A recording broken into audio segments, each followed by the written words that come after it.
OK, alors pour le premier système squelettique, on a le squelette de poisson. Et ici, on a un squelette de perche chaude. Donc, au début du squelette, on a le crâne ici en avant.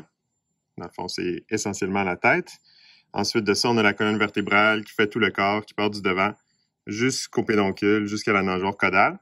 Et la colonne vertébrale va être séparée en deux sections.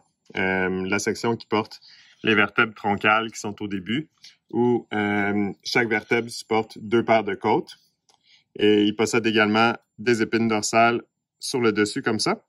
Puis ensuite, l'autre section de vertèbres, c'est les vertèbres caudales, qui sont un peu plus postérieures à la nageoire anale, qui, elles, n'ont pas de paire de côtes, contrairement aux vertèbres troncales, mais qui portent également des longues épines dorsales au niveau dorsal, mais aussi au niveau ventral. Ensuite de ça, on a les nageoires impaires. Donc, on a déjà vu un peu les nageoires là, dans le cours de la morphologie des poissons. Pour les nageoires impaires, il va y avoir soit une ou deux nageoires dorsales. Ici, pour le spécimen, on en a deux. On en a une ici à l'avant qui est plus épineuse, puis l'autre qui est en arrière. Dans les nageoires impaires, on va aussi avoir la nageoire anale qui est en bas ici, ainsi que la nageoire caudale qui est la nageoire de la queue. Ensuite de ça, on va avoir des nageoires paires, donc deux nageoires pectorales qui sont ici de chaque côté.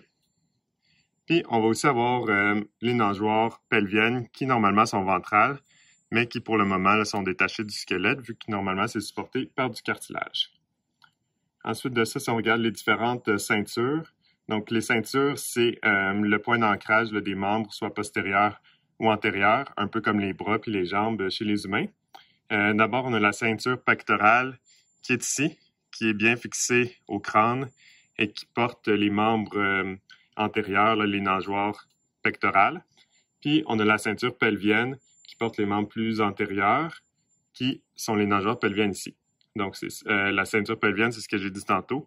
C'est juste supporté par des structures là, non osseuses, comme du cartilage. Puis, on l'a déposé juste ici, sous le squelette. Ensuite de ça, la dernière structure, ce serait les arbres branchiaux ici, qui portent les branchies, puis qui sont généralement là, sous l'opercule.